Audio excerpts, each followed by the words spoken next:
बिस्मिल्लाहिर्रहमानिर्रहीम। फ़हीम महबूब आपसे मुखातब है।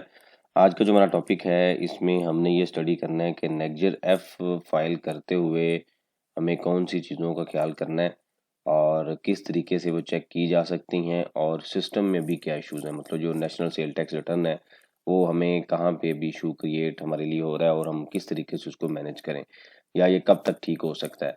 इससे पहले 3-4 लेक्चर हम नेक्स्ट के ऊपर देख चुके हैं, जिसमें हमने स्टॉक स्टेटमेंट बनानी भी सीखी और समरी भी हमने देखी। तो अभी मैं उस डिस्कशन के ऊपर नहीं जा रहा।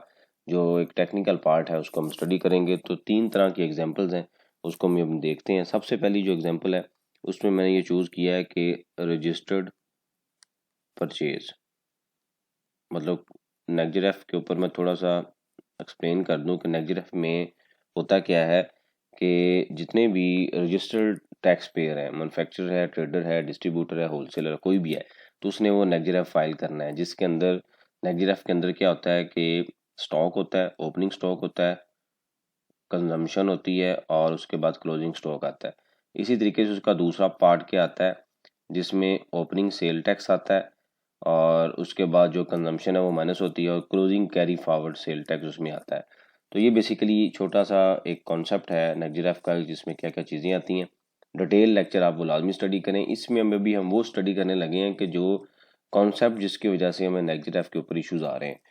रजिस्टर्ड परचेज में फॉर एग्जांपल आपने कोई परचेज की और उस परचेज की वैल्यू थी 1 लाख रुपए, यानी कि किसी भी पार्टी से आपने परचेज की और उसकी वैल्यू 1 लाख है और नेक्स्ट ए में आपने इसको एक्सेप्ट कर लिया है।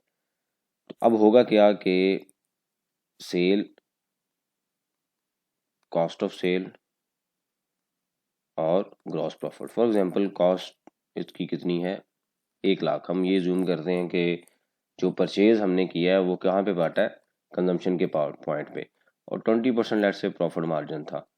तो टोटल जो प्रॉफिट निकलता है वो 20,000 है। अब इसका मतलब ये हुआ कि ये जो 1 लाख है यानी कि 1 लाख है, ये क्या है, कंजम्पशन। कंजम्पशन किसकी, स्टॉक की।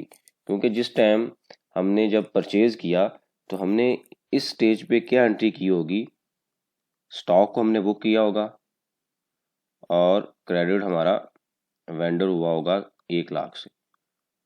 ठीक है, जब हमने स्टॉक परचेज किया और जब हमने सेल किया तो उस टाइम क्या हुआ होगा कि हमने कॉस्ट ऑफ सेल को डेबिट किया 1 लाख से और जो स्टॉक होता है वो क्रेडिट हो जाएगा कितनी अमाउंट से, 1 लाख से।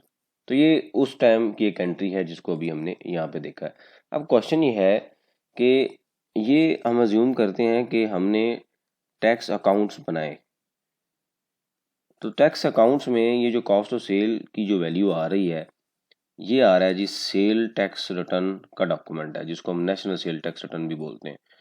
उसके अंदर ओपनिंग स्टॉक आ रहा है, ये नेक्स्ट एफ की बात होने लगी है। ठीक है, ओपनिंग स्टॉक है, उसके बाद आता है परचेजेस और माइनस आ जाएगा consumption is equal to closing stock. तो हम ज्यूम करते हैं जी ओपनिंग स्टॉक कोई नहीं था, परचेज आपने 1 लाख रुपए की, ये ऑटो आएगी कहाँ से, नेक्स्ट ए से। अनरजिस्टर्ड का केस भी अभी हम देखेंगे, अभी रजिस्टर्ड देखते जाएं। तो कंज्यूम आपने पूरी की पूरी कर दी कितनी, 1 लाख से। तो क्लोजिंग स्टॉक कितना होना चाहिए, नील। ठीक है, अब ये जो पार्ट है कॉस्ट ऑफ सेल का, इसको अगर डिटेल में हम थोड़ा स्टडी करें तो ये कैसे बनता है। कॉस्ट ऑफ सेल 3 चीज़ों को यानी कि जब प्लस या माइनस करने के बाद जनरेट होती है, वो क्या 3 चीज़ें, cost of sale. Cost of sale में क्या होता है जी, ओपनिंग स्टॉक प्लस परचेजेस, ठीक है, minus closing stock is equal to total consumption, जिसको हम बोलते हैं कॉस्ट ऑफ सेल। यानी कि बैलेंसिंग फिगर सिस्टम हम कैलकुलेट करते हैं। कुछ केसेस में क्लोजिंग स्टॉक को बैलेंसिंग रखा जाता है, कुछ केसेस में परचेज को रखा जाता है, लेकिन मेरी सजेशन होती है कि इस फार्मूले को फॉलो किया जाए। तो उसकी रीज़न ये है कि ये ओपनिंग स्टॉक भी आपका प्रीवियस ईयर या प्रीवियस मंथ से आ रहा होता है, परचेज आपकी जो परचेज सेल टैक्स इनवॉइसेज है वहाँ से आ रही हैं, या जो लोकल आप परचेज कर रहे हैं और इन हैंड स्टॉक भी आपके पास अवेलेबल होता है। तो रिमेनिंग जो पार्ट है ये कॉस्ट ऑफ सेल निकलता है, इसमें वेस्टेज भी आ जाती है और इसमें जो एक्चुअल सेल हुआ है वो भी निकल आएगा। तो इस फार्मूले को यूज़ किया करें, ये इसलिए यूज़ है कि ये भी थर्ड पार्टी डॉक्यूमेंट है, ये भी आपके कंट्रोल में है, क्लोजिंग भी आपके कंट्रोल में। तो रिमेनिंग जितना भी होगा वो क्या पार्ट निकलेगा, कॉस्ट ऑफ सेल का। तो ये तो एक छोटा सा फार्मूला था कॉस्ट ऑफ सेल का।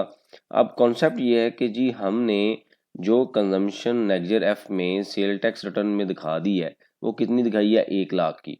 ये और ये कंजम्पशन 100% मैच होनी चाहिए, ठीक है, ये कॉन्सेप्ट। इसके बाद एक लेक्चर मैं बनाऊंगा जिसके ऊपर मैं नेक्जर सी और इस सेल का बेसिकली कॉन्सेप्ट डिस्कस करना है, और प्रैक्टिकल एक एग्जांपल है जो नोटिस रिसीव हुआ है कस्टमर को कि आपकी जो सेल टैक्स रिटर्न में वैल्यू आ रही है, जो इनकम टैक्स में आ रही है, दोनों में डिफरेंस है, इसका रिप्लाई सबमिट करें।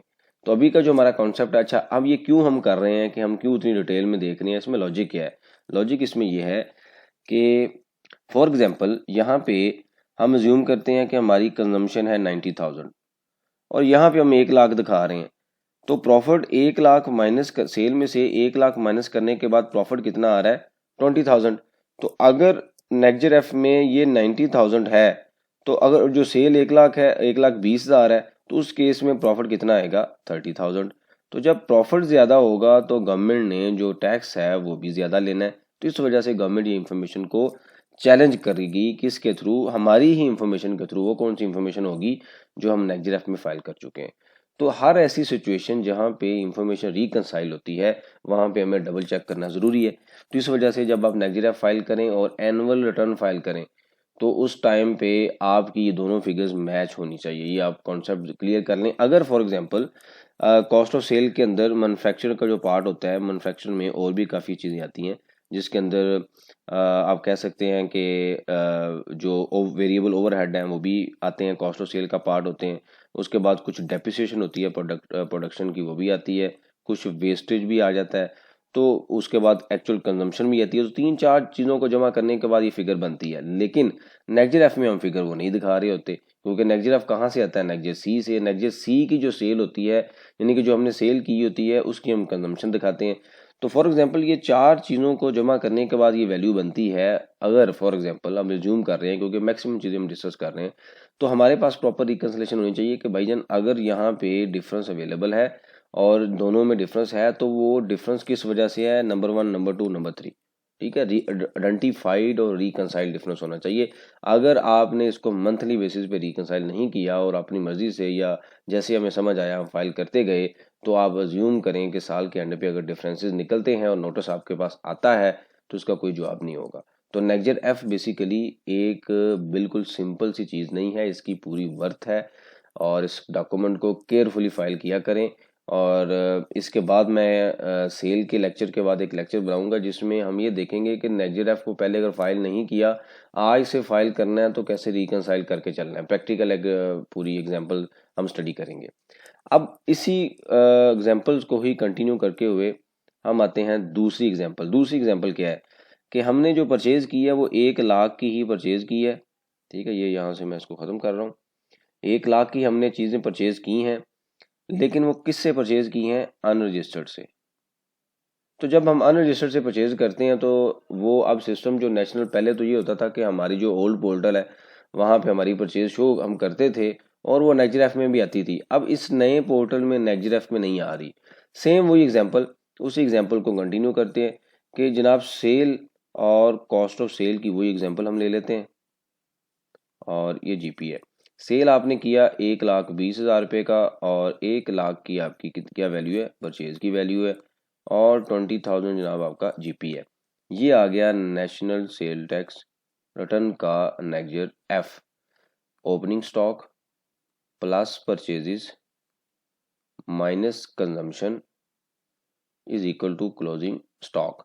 अब नेक्जर एफ क्या करता है कि जी अनरजिस्टर्ड की जो परचेज है वो यहाँ पे ऑटो लेके ही नहीं आता और सिस्टम में अलाउ नहीं करता हम एंटर करें। तो इस केस में जो कंजम्पशन होगी वो क्या होगी, नील होगी। हम सिर्फ अनरजिस्टर्ड का डॉक्यूमेंट देख रहे हैं। इसके बाद अगली एग्जांपल में रजिस्टर्ड और अनरजिस्टर्ड दोनों का कॉन्सेप्ट समझेंगे। तो इस केस में क्या होगा जी, नेक्जर एफ में कंजम्पशन 0 है लेकिन एनुअल रिटर्न में 1 लाख आ रही है, तो कोई इशू नहीं है, ये हमारा इशू नहीं है। हम दिखाना चाहते हैं लेकिन सिस्टम क्या कर रहा है, हमें अलाउ नहीं कर रहा, तो इस वजह से हमारा डिफरेंसेस है। तो बिल्कुल सिंपल है, कोई इसमें इशू नहीं है, घबराने वाली बात नहीं है।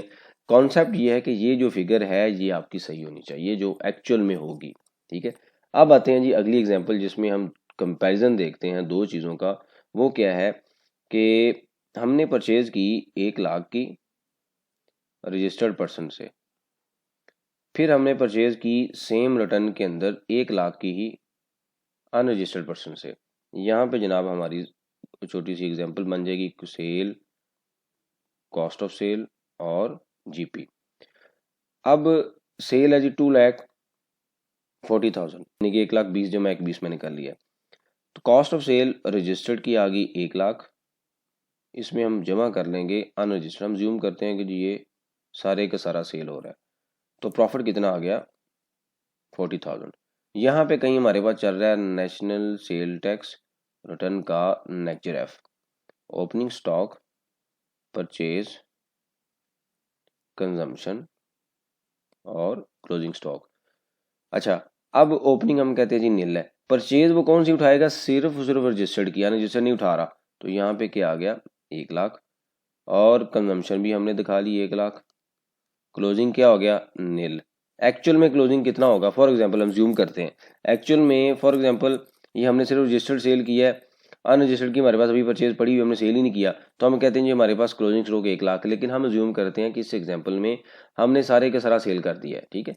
अब होगा क्या कि सिस्टम के अंदर रिटर्न आ रही है, इनकम टैक्स रिटर्न में आ रही है कंजम्पशन 2,00,000 रुपया, लेकिन नेक्स्ट एफ में कितनी आ रही है, नेक्स्ट एफ में आ रही है 1,00,000। अब मुबारक हो, अब हमने कैसे करना है भाई, हमारा तो डिफरेंस क्रिएट होता गया 1,00,000 का। तो अगर फॉर एग्जांपल हर महीने 1,00,000 है और एनुअल 12 को मल्टीप्लाई करें तो ये तो 1.2 मिलियन का डिफरेंस है। तो बड़ी बड़ी कंपनीज में इस पर ज़्यादा हो जाएगा डिफरेंस, तो क्या करेंगे, हर महीने आप रिकन्सलेशन बनाएंगे कि अगर मेरी ये रिटर्न के अंदर 2,00,000 की कंजम्पशन है, नेक्स्ट एफ में 1,00,000 है, तो उसकी रीज़न क्या है। देखें, रीज़न और लॉजिकल रिकन्सलेशन होगी तो डिपार्टमेंट उसको एक्सेप्ट करता है। हमें पता होना चाहिए, हमें पहले खुद क्लियर करना है 100% कि हमने क्या बनाना है, किस तरीके से बनाना है, कैसे रिकनसाइल करना है और कैसे डिपार्टमेंट को कन्विंस करना है। तो अगर हमें खुद पता नहीं होगा तो हम उनको कैसे समझाएंगे, कैसे पता करेंगे, रिस्क को आइडेंटिफाई नहीं करेंगे तो बनाएंगे कैसे। इसी वजह से आप देखें कि जितने भी मैं लेक्चर्स बनाता हूँ उसमें बड़े टेक्निकल और कॉन्सेप्चुअल इश्यूज हैं जो प्रैक्टिकल इश्यूज हैं, जिसकी वजह से फ्यूचर में आपको पेनल्टीज पड़ सकती हैं। आप अगर जॉब कर रहे हैं तो आपकी जॉब के ऊपर इश्यूज आ सकते हैं। उसकी रीज़न क्या है कि अगर वन फाइन डे आपको नोटिस आए और आप उसको अगर खुद हैंडल कर रहे हैं तो फिर आप क्या जवाब देंगे। अगर आप किसी कंसल्टेंट के थ्रू हैंडल करवा रहे हैं तो वो कहेंगे कि आपकी गलती है, इसमें पे करें। तो अल्टीमेटली ये चीज़ मैनेजमेंट तक रिपोर्ट होगी और कहा जाएगा कि जो बंदा टैक्स का काम कर रहा है वो सही तरीके से मैनेज नहीं कर रहा, उसने रिस्क को मैनेज नहीं किया। तो अगर हमें चीज़ें क्लियर नहीं है, हमारी सम टाइम डायरेक्शन बिल्कुल ठीक होती है, लेकिन चूंकि हमारा कॉन्सेप्ट क्लियर नहीं होते तो हम क्या होता है कि हम एक डायरेक्शंस भी उतरते हैं और वन फाइन डे हमें जब एक नोटिस मिलता है या कुछ इस तरह का इशू आता है तो पता चलता है ये तो एक ब्लंडर हो चुका है, बहुत बड़ी मिस्टेक हो चुकी है। और टैक्स को आपको पता है कि एक बार आपने जैसे ही क्लिक किया, शूट किया, जमा करवाया, उसके बाद वो थर्ड पार्टी डॉक्यूमेंट है उसको चेंज करवाने के लिए भागदौड़ है, कॉस्ट है, टाइम है, बहुत लंबे चौड़े प्रोसेस है। इस वजह से नेक्स्ट एफ में 3 तरह की एग्जांपल्स हमने देखी हैं। पहली एग्जांपल रजिस्टर्ड परचेज, दूसरी एग्जांपल अनरजिस्टर्ड, तीसरी एग्जांपल में रजिस्टर्ड और अनरजिस्टर्ड परचेज। आज ही इसको इम्प्लीमेंट करें, आज ही इसको इम्प्लीमेंट करें। उसकी रीज़न ये है कि अगर फ्यूचर में कोई मसला आता है, नोटिस आता है, तो आप इस पोजीशन में हो कि उसका रिप्लाई कर सकें।